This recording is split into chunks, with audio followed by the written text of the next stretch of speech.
This episode is proudly supported by OpenTable. Nearly 1/3 of diners are booking same day. So they're making those decisions on the spot. And 10% are making their bookings within just a few hours. And so it's why it's so important to have booking software like OpenTable, which allows your diners to discover you. And so when restaurants are on platforms like OpenTable, they're much more likely to be discovered. We help diners to connect to restaurants. Ultimately, having technology, using technology, helps you to reattach to those diners. Experience the power of OpenTable. For an exclusive offer, visit restaurant.opentable.com.au/DITW. This episode of Deep in the Weeds is proudly supported by Deputy, rostering and timesheets without the usual chaos. I had to make some life decisions, and one of them was like indulging late night drinking, late night eating, foods that I was eating, zero exercise. And, I just thought eventually I'm just going to have to move away from just being that sort of fried chicken guy. This is the Deep in the Weeds podcast. I'm Anthony Huckstep. Comfort food is much more than something delicious to eat. It transcends the bowl or plate and reaches into memories of our youth, of past feasts, and even forges new food memories too. It warms us to the core, makes us feel safe, and reminds us how much joy food can bring to the everyday. But how do you translate that comfort into a commercial setting? Morgan McGlone is the chef and owner of Sunday and founding partner of Bell's Hot Chicken. Morgan, how are you? Good, thanks, man. Thanks for having me. It's great to have you. You've carved out a career with a real talent of being able to deliver nuanced comfort food. What's the challenges involved in doing that? I just knew that I was never going to be like a Ben Shuri, Dan Hunter, or Rene Redzepi if I stayed in, fine dining type cuisine restaurant. So once I went to America and worked out that casual dining is very achievable, and if you follow a few easy steps, you can actually make one certain dish or many certain sort of fast food dishes, refine them and serve them in a great setting, which is kind of what we did with Bell's Hot Chicken and fried chicken. And just be proud of the fact that, I can still cook, and it's still great to be invited to cook, food in like restaurant style food, or, great dishes using great produce. But you do get pigeonholed, I guess, in a certain sense that, everyone kind of wants the fried chicken and the comfort food things. But like I said, it's still great to be invited, and it's still great to be asked to do these festivals sometimes, and without being asked to do the fried chicken, which is sort of like, Even outside the realms of the fried chicken world with Bell's Hot Chicken, all of your food has this underlying depth of flavour and almost homely feel, even though it's quite refined. You're a third-generation chef. Tell us about the impact of food and what it was like for you as a kid growing up. Yeah, well, I was born in New Zealand, and my earliest memories are nothing like, having a grandmother or nonna that cooked food. My mum and dad had a fish and chip shop in a small town in North Island of New Zealand called Tukaroa, and it was called Tiki Takeaways. And my dad was a trained chef. He was trained in the New Zealand Army, did city and guilds, and did all his training there. And my grandfather was a chef as well, chef fisherman. So he immigrated from Ireland. And my dad, very early on, he mainly cooked most of the meals growing up. But I do remember the fish and chip shop quite vividly, sitting on the freezer and eating chippies with probably too much barbecue sauce. And then the tomato ketchup in New Zealand comes in this like plastic tomato sort of squirting thing, like every New Zealand household has it. So it would have been that as well. And then when we moved to Australia, in the 1980, my dad sort of made a decision that he wanted to grow up. He wanted us to be home at night with us. So he was working at the Cronulla RSL in the bistro there for about 2 years. And then basically he just changed his vocation. He became working in construction and became a crane driver. And yeah, so like he wanted to be there for us at night, you know. And so cooking, we were really lucky to have some, you know, spectacular like food at night. Nothing like, you know, fine dining or anything, but like, you know, we grew up with quite a good array of food. Then when I remember my mum cooking much the apricot chicken from Canton. That was a big favourite with the microwave rice. So we had we were really lucky to have an array of different types of food growing up. So yeah, and then we'd always go to our local Chinese restaurant on Friday night. You know, my dad would usually finish work and have a few beers with his mates, and then we'd all go to. I grew up in the Southern Shire, so we'd all go to either the Return Services League in Miranda, go to the Chinese restaurant there, or there was King Wan at the Cronulla Sharks League Club. So we were pretty lucky. You know, Australia was at that time, you know, pizza and things and Chinese and stuff. It was just like normal fare. So like there was no sort of like, oh, this is exotic or anything. It was just kind of normal, you know.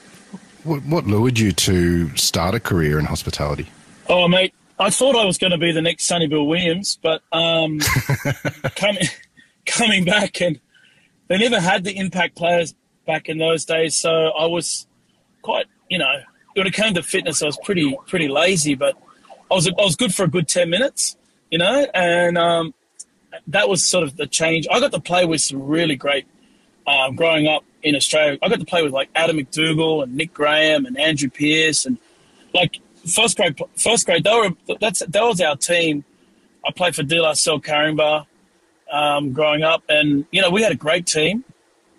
Few Sharks came out of our team, but yeah, when I went to school in New Zealand for my last year and a half, and came back thinking that I was going to be the next Sonny Bill Williams, but I kind of quickly worked out that I didn't have the commitment to the fitness, and then I couldn't really work out what I wanted to do. So my dad said, "Oh, you should become a chef. You really like cooking, you know, you really enjoy cooking." I was like, "Oh no," but you know, they work on weekends and they work nighttime. So my dad invited me to go work with him and help him move some gyprock. And after 3 days, I was looking through the Daily Telegraph for the chef's apprenticeships, and I tell you what, it only took 3 days of moving gyprock to work out that I just didn't have that, you know, the physical acumen to be in construction. So my first apprenticeship, where I started my apprenticeship, was at the Summit restaurant, which in the 90s was huge, man. We would do 400 Japanese for lunch on the buffet. If you were working on the buffet carvery, you'd have this carvery jacket, and you had to have this incredible carvery set. And I learned about like big numbers, like massive numbers. I was there for about 2 years, and then I went and worked for the Merivale Group at Cafe Merivale, Merivale's Cafe on Pitt Street, which was you know, where before they started having restaurants.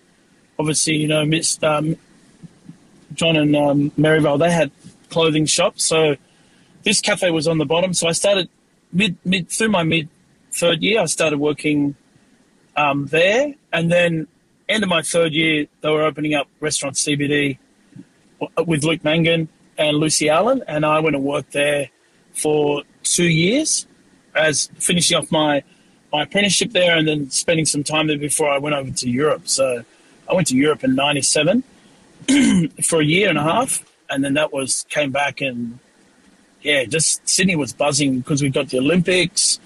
Came back from Europe, went back and worked for Merivale at Slip In, which was cool.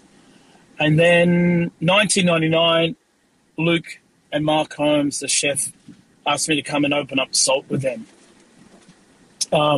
and that was a great experience. You know, during the Olympics, cooking during the Olympics, you know, it was incredible. You've gone on to do the random events with Mark Holmes over the years and reconnecting with him. Do you have any stories of working with him at Salt? Well, to be honest, man, like when I first started working for Luke in 1995, I mean, I still to this day, I learned so much when it came to butchery and making sauces. If I ever make a sauce, I make it the same way. It was just a genius way of, which is the Roux Brothers training method. So, you know, when we opened up CBD, I think that was Maryvale's first real restaurant in that building. First, within a month and a half, I think, you know, Terry Durack gave us a hat, and we got, you know, best new restaurant, and it was an incredible experience. Luke was in the kitchen every morning, making sauces, teaching me how to bone out oxtail and lamb rump, and you know, we basically, when you do an apprenticeship in Australia, you just kind of brush over these things, and I was very lucky for 2 years to work with Luke, and he was still very, very, very involved in the kitchen, very much inside the kitchen. He worked 7-8 shifts like everyone else. He was on the roster. Back in those days, there wasn't as many outside events or anything, so he was pretty much, that was his first sort of head chef job. So he's pretty much, you know, committed to that restaurant, and I was very lucky to have that training under him, you know. So I wouldn't. There's some things that people just don't learn these days. How to bone out poultry properly, how to bone out, you know, lamb rump properly off the bone. You know, nowadays you just kind of order that in, you know, cap on, cap off. And when we went to Salt, Luke was still heavily involved in the opening of Salt, but I think, you know, obviously his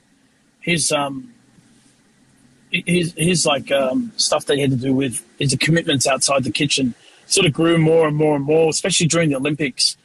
I mean, you know, cooking on NBC and cooking at the Olympic Village and all those sort of things, that's very important for his business, you know. So like, I understand that more now. Like back then, you just didn't really get it. You just think, why aren't we in the kitchen more, or why isn't he in the kitchen more? But you even then in 2000, compared even more so today, but back then in 2000, how much it drove business for Salt during the Olympics, simply because of the reason we did the cooking episode with Matt Lauer and Katie Couric during the Olympics at the Olympic Village, which was crazy. You know, like, I understand that now, having my own business, you know, you have to do these things, which is kind of like a necessary evil at times.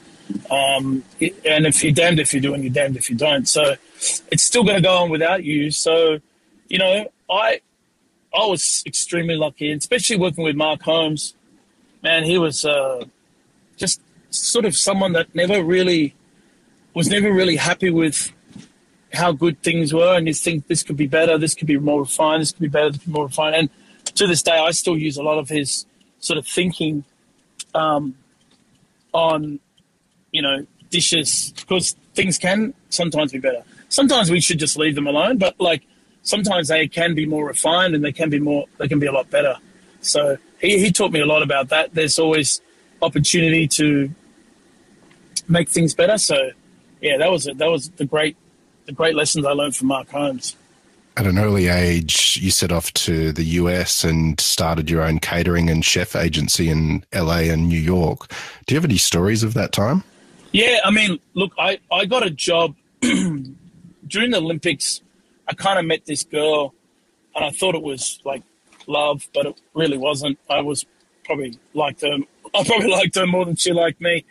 And basically, I went and took this job. Marty Bowett's got me a job with this family in New York as a private chef. And I went and worked a year and a half with that family all the way through. And towards the end of that time with them, I met this Australian Lincoln who had he had a production company, and he wanted me to do some catering for him on some little film shoots and stuff. But like, you know, this is the crazy thing about America is like, I'd be cooking for the family during the day, and then he'd say, "Oh, we've got a little dinner party tonight with Steven Spielberg and this and that." It's like, oh my God, like, these things happen. Well, these things happen more and more in Australia now, obviously, because we're obviously a country where people like to film things, and of course, the people have finally worked out that we've got great places, locations, and stuff that we can film movies and stuff. Back then, 2001, so it was pretty insane, like, to have that, cooking for those sort of people. Being a private chef for a very, very wealthy family was an interesting experience. Would I ever do it again? Absolutely not. I mean, I was never treated badly, but, like, it's just, it's kind of hard to work for a family. It's like it's kind of arduous where I was only cooking for 2 people and very structured lifestyle. But yeah, it was a learning experience. I mean, you learn how to work with yourself. I was working usually with a brigade of chefs, and then all of a sudden I'm just working by myself. So it's a lot of time to think about what you really want to do with your life. And I enjoyed my time. The first stint in America was definitely a build up for the second. But, like, yeah, it was a good time. Well, the US has had a huge influence on the direction you've taken as a chef, and you briefly alluded to that second visit that you had, which was a really huge move to move to Nashville and work with the likes of Sean Brock. What was it like at Husk? Look, man, I got to thank Mike Eggert. Got a big shout out to Mike Eggert about putting me in the sort of eyesight of working for Sean. My brother and I, we had a small French bistro in Paddington called Flinders Inn for a hot minute. And to be honest, man, I kind of came back from Europe and I thought, like, everyone would want to eat French food, but it was kind of the sort of era in Australia where there was more gels on plates and foams, and Mark restaurant was like, it's getting 17 out of 20 for a lunch special, Friday lunch special menu, which I was completely out of my depth. There was nothing I was selling that was new. There was nothing that people wanted. I kind of worked out that, like, oh man, people didn't want heavy butter sauces. It wasn't sort of on trend at that time. And then you had, like, restaurants like Mark, and then you had places like Duke, which were like just kind of like free-spirited restaurants doing crazy, weird combinations, and with great wine lists and great vibe. And I just I missed the boat on all that sort of thing, So I sort of questioned, maybe there's something else out there I can bring back to Australia. I had no intention of working for Sean Brock. Initially, I was going to work at a restaurant called L2O, a restaurant, the chef's name was Laurent Gras. And I rode away to Laurent Gras, and he had just got his 3rd Michelin star, and the next day he resigned.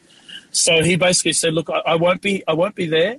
And I said, oh, well, my friends told me to get in touch with another chef called Sean Brock. And he goes, look, man, if you want to do something new and exciting, the food that Sean Brock's doing at Husk in South Carolina is by far, elevating the farm-to-table movement and working with all the food from the South.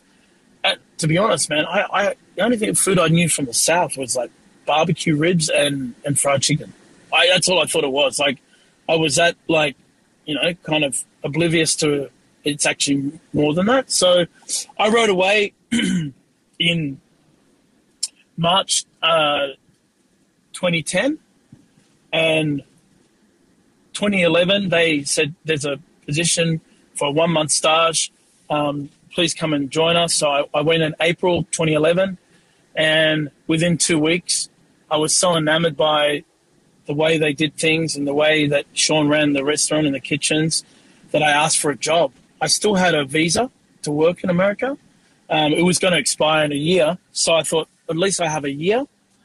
And Trisha, my partner, she was wanting to work for Jordan Khan in LA. So it kind of made a chance for us to have a fresh start, especially after having a restaurant that didn't work out. It was kind of embarrassing, you know what I mean? Like I was kind of embarrassed that, we'd sort of talked a big game in Australia and we didn't follow through. So I did my stage and then I got a job and started. I was there in April. I started officially in June. And I worked with Sean until the 2014. Start of 2014, I came back. I finished my position in Nashville as the head chef. I worked at Huck in Charleston and then he offered me the job as the head chef in Nashville. And of course, you don't say no. It's like, at that time, Sean Brock was one of the biggest chefs in America. And I was extremely, extremely lucky to even be considered. So I obviously took the job. And that was after working at Huck in Charleston for 19 months and then going to run a kitchen in Nashville. It was pretty out there. Like I was completely out of my depth. Like running a restaurant in America is so different to running a restaurant in Australia. The way it's structured, the work ethic of some of the chefs in Australia. In America. The chefs that we have, the system and the way we work in Australia is by far the most arduous and most rewarding. I think that we create, if you're very focused and dedicated to a chef or a mentor, you can come out and work anywhere in the world because the way we run our kitchens in Australia is so different to everywhere else in the world. For example, like chefs, cooks in America, they have all their prep done for them. They have prep cooks, usually from Mexico or Guatemala, who pretty much do everything for them. And in saying that, like, they just, I don't say they don't work as hard. The services are longer. I would say that. And you do so much more people. Like, Husk would be doing, during the week, probably like Monday to Friday, doing lunch and dinner, 700 covers a day. And then, and then on the weekend with brunch, it goes up to 1,000. And you kind of need a back of house team to, help you sort of make sure you can get all that sort of prep done. It's super hard being able to do that on your own. Are there any dishes or ingredients from your time working with Sean Brock that really sort of epitomise, what you were learning there? Oh yeah, everything to do with corn. Corn was a huge ingredient used throughout Sean's kitchens. Basically, I never knew that you could be utilizing so much corn like that. In the form of grits as well. Obviously the staple dish in the South is shrimp and grits. That's kind of a staple dish. You've got, we were very lucky. We worked with, especially in Charleston, there was a type of pig that was introduced to the South called Ossibor pigs. So they were very, very incredible, almost like a Mangalitsa pig, like lots of fat, huge lardo, but they had long snouts. So to forage for acorns and dig into the ground. So over time, their noses had gone like kind of quite long, almost like an aardvark in a sense. But yeah, so we would use a lot of like local animals. So yeah, that was pretty big. Lots of amazing. We created relationships for supply with the Amish in Indiana when I was in Nashville. The Mennonites, who they're kind of like Amish light. They can have mobile phones and motorized buggies, horse buggies. So we worked a lot with those guys, and they would grow incredible produce. The soil that they had on their land was insane. It was just there's so many products. Fermentation was a massive component of Sean's food. Different vinegars, different ferments. All our hot sauces would be fermented in Pappy Van Winkle barrels, which are, if you don't know, Pappy Van Winkle is probably the most famous bourbon in the South, or in the world, actually. So we would ferment our hot sauce in those. We would make crazy vinegars like Mountain Dew vinegar, which was incredible. Sarsaparilla vinegar, all different vinegars. Like the ferment program at Nashville was quite big.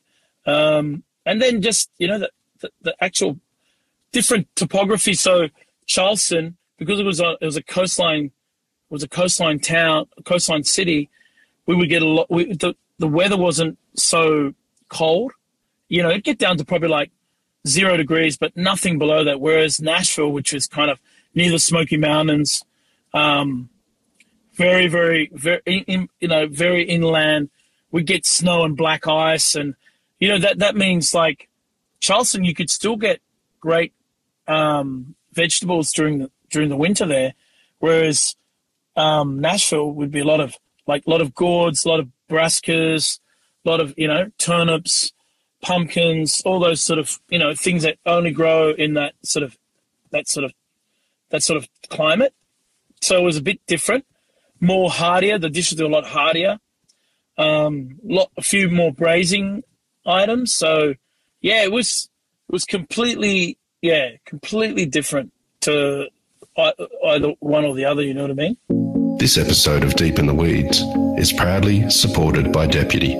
Rostering and timesheets without the usual chaos. Hospitality is where Deputy was born. This is the industry we have pledged to help thrive. Hospitality thrives with Deputy because of the great people management we bring through easy rostering, timekeeping, and communication. And that's just the start.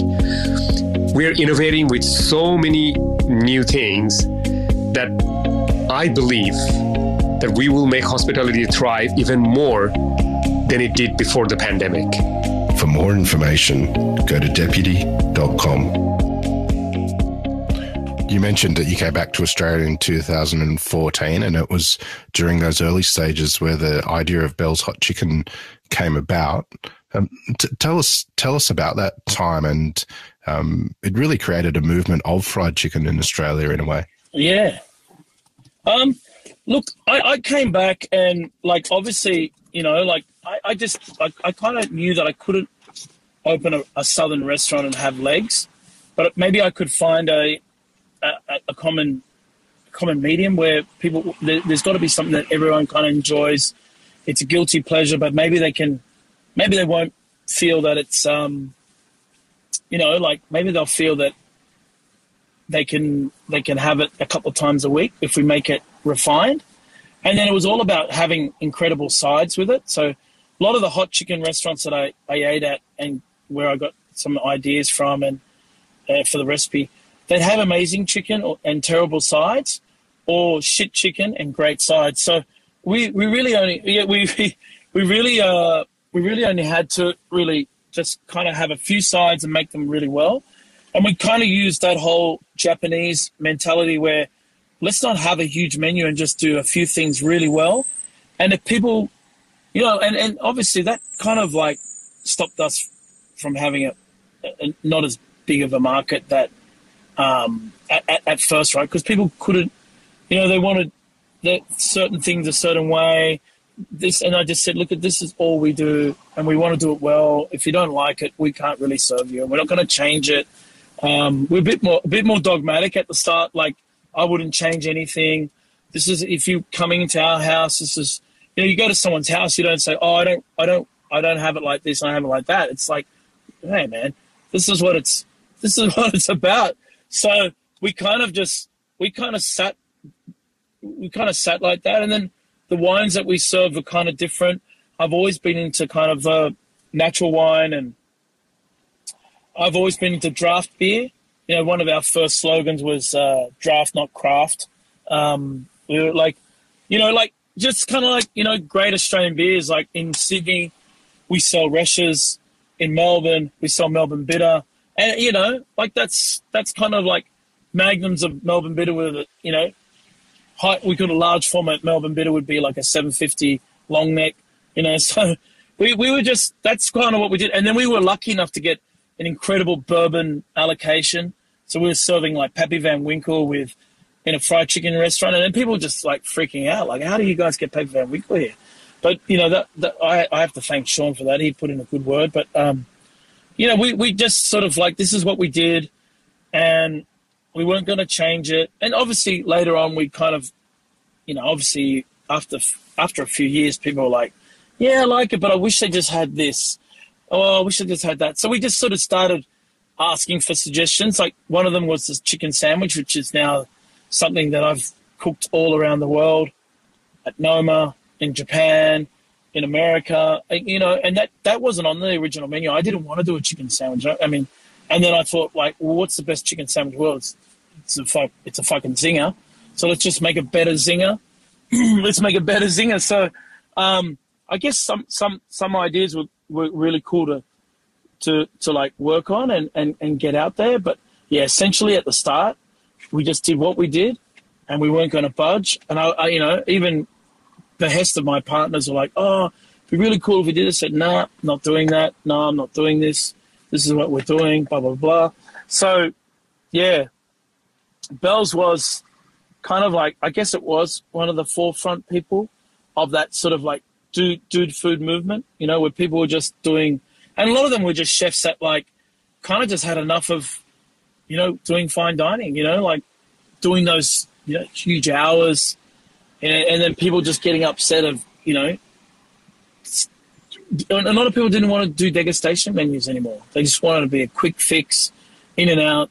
And that's sort of where we wanted to fit in the market is, you know, we're not your, you know, your big night out with your partner, but it could be a few of your mates coming for, you know, a few bottles of wine and some fried chicken. That's kind of like we kind of wanted to sit in the market.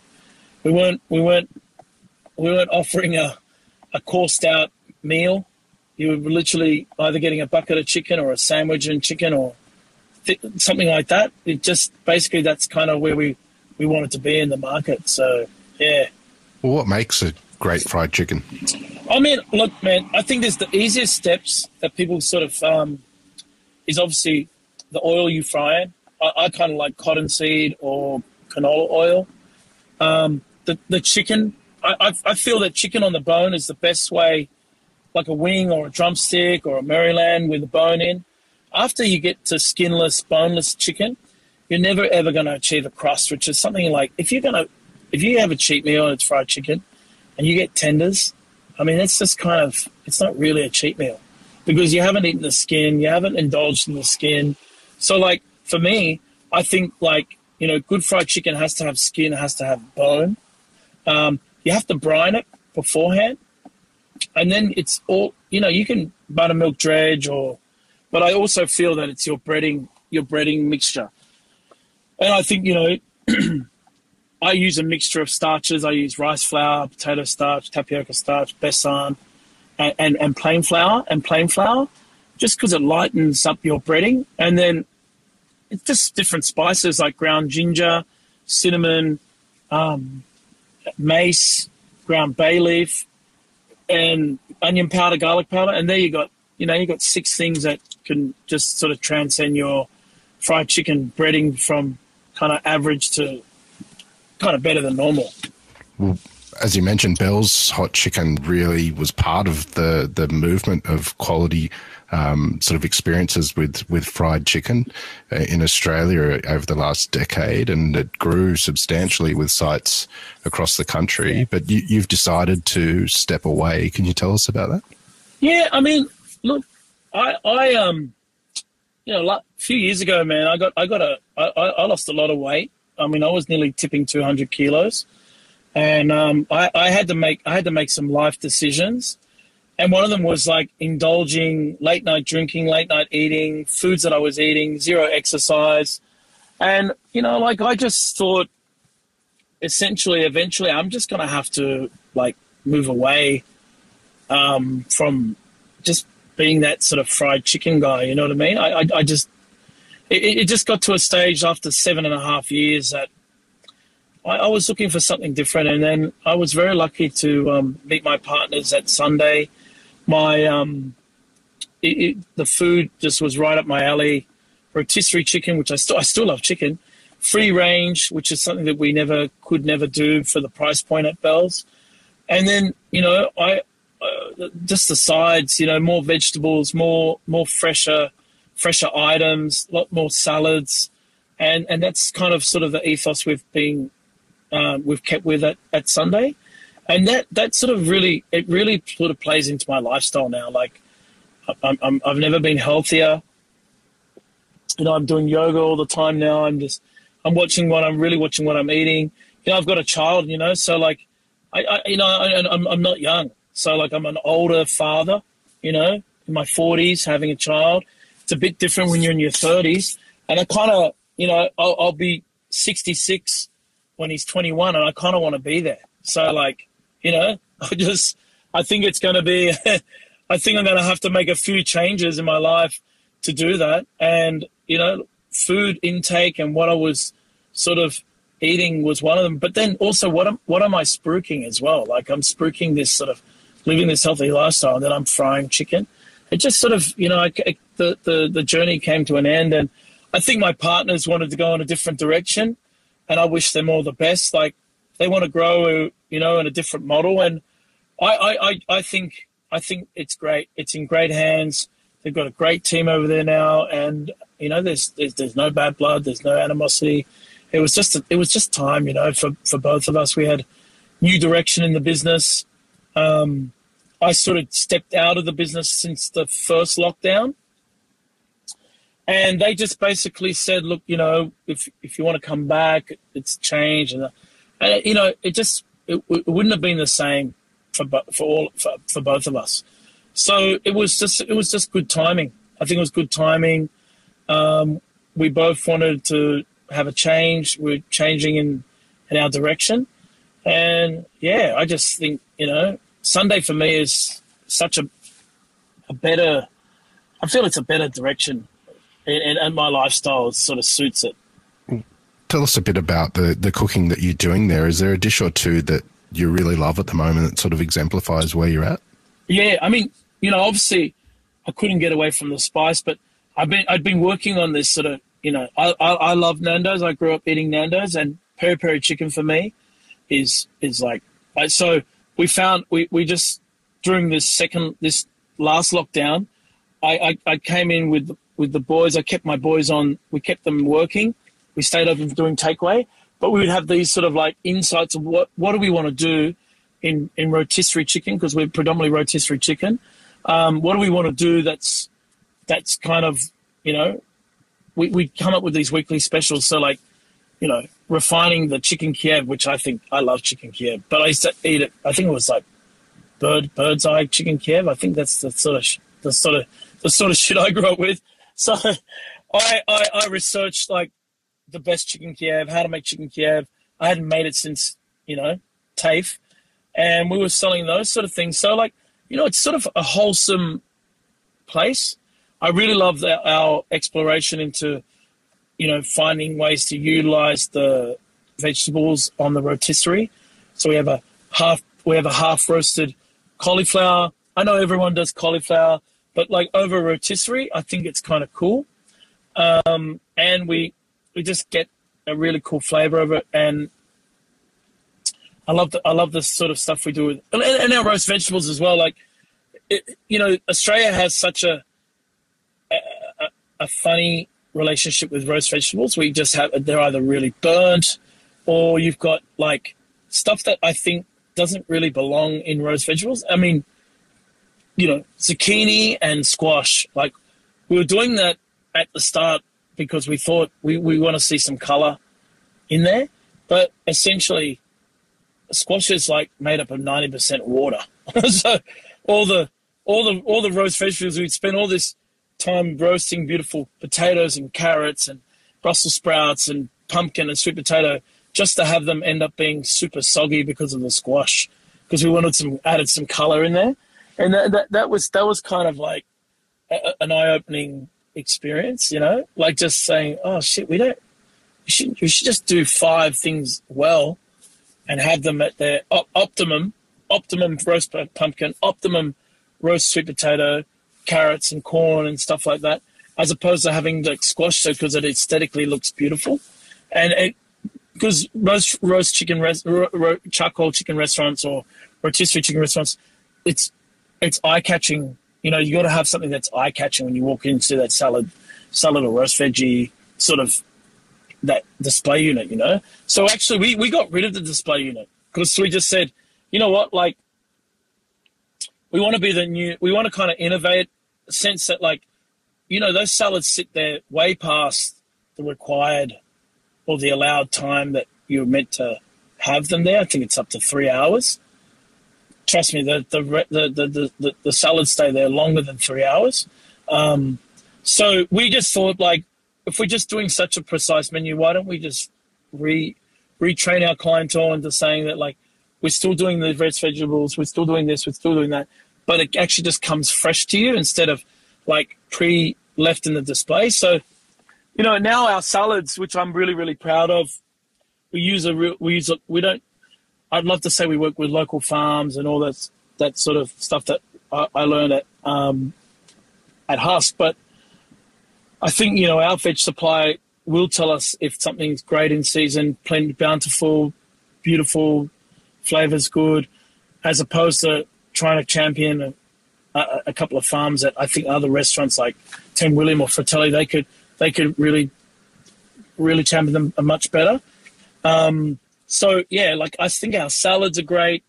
You know, we're always working on new dishes, which is really cool. We just started working with Verduna Meats, which is a small, as well as Vic's. So we work with Vic's as well.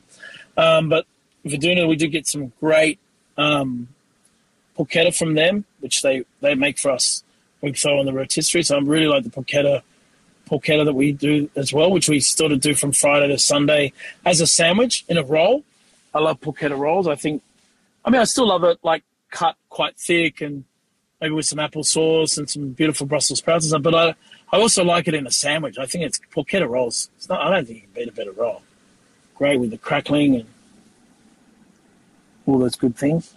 What do you love about what you do? I love now more than ever because obviously, like, you know, I got a child, so I don't work a lot of nights. You know, this Friday we're doing a special thing, which I normally don't do, but because Jenna Hensworth, who's a great, I don't know, can you say mixologist? Like, she just does great cocktails. She did a lot of work with the Swill House Group, and she's a great chick. She did all our beverage lists. We're doing a special night with her, and I still enjoy doing those things. But man, working nights now in your 40s, it's just, dude, I don't know how chefs do it. I don't know how chefs do it after they're 50. So I love getting things ready and knowing that I can now just leave it for the guys to, they've got to work it out, you know? I can't be there all the time. And, you know, I kind of let that go after the first lockdown. I just thought, like, you know what, you can't be there all the time. And people have to, just like when, you know, like just when Luke wasn't there and I had to work it out, you have to train people to do this. So I love training people. I love seeing people, you know, going further. I love seeing, you know, one of my guys who worked with me at Bell's, he's trying to get his PR, and unfortunately or fortunately, he's going to go to the regional. He's going to go to Newcastle and work with Joel Humphreys up there, who's an amazing chef. I'm just so happy. He worked for me for 6 years, and I'm just so happy to see him progress. You know, like from Bell's Hot Chicken, frying chicken for 3.5, 4 years, to coming working at Sunday, now crushing at Sunday, and then unfortunately due to he has to go and get his PR, and there's nothing we can do about it. But now he's going to go and work for a great chef in Joel Humphreys, and I'm so stoked for him to do that. I know there's a massive chef and staff shortage in Australia, but I'm just so stoked that he's going to go out and work with another really great chef, and that's exceptional. And I love seeing that progression in chefs. I came from an era where people get really, really upset when you leave and don't talk to you and don't they just forget all the hard work you did for the time that you were with them, and they're just so fixated on the fact that they feel that sometimes it's more about an inconvenience of their lifestyle. It's not a fact that and instead of saying, oh man, let's get you the best position, or let's get you the best job, where you're going, let's get you ready to move on. And so, sometimes when things don't work out, they're never coming back if you treat them like shit. They're never coming back. They'll just say fuck that, I'm not going back there. Whereas if you treat people properly, man, when I left Husk, I was a head chef at Husk for 14 months, but I'd worked for Sean for 3.5 years. Man, the way he treated me on the way out was so excellent. That sort of changed my perception. You don't have to be an asshole. Yeah, you don't have to be an asshole when someone leaves. You can be a really, really, really good person. And we've remained friends, and he always checks up on me and always asks me how I'm doing, and always really proud and just says things like, oh man, I'm so happy that you're doing what you're doing. I've taken things from Husk and used them at Bells and now at Sunday. Of course I have.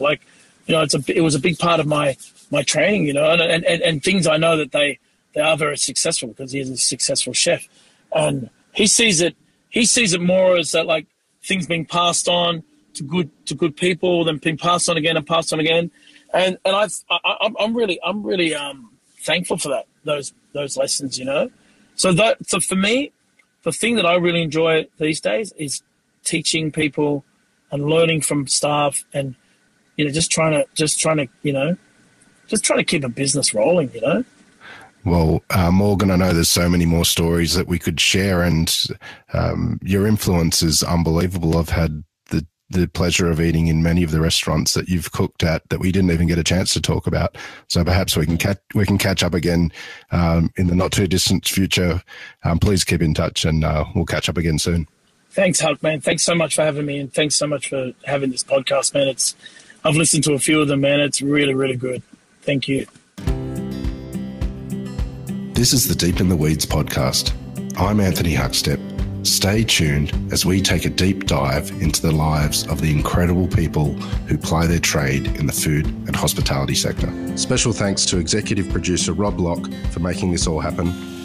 Follow us on Instagram at Deep in the Weeds Podcast, or email us at podcast@deepintheweeds.com.au. Stay safe and be well.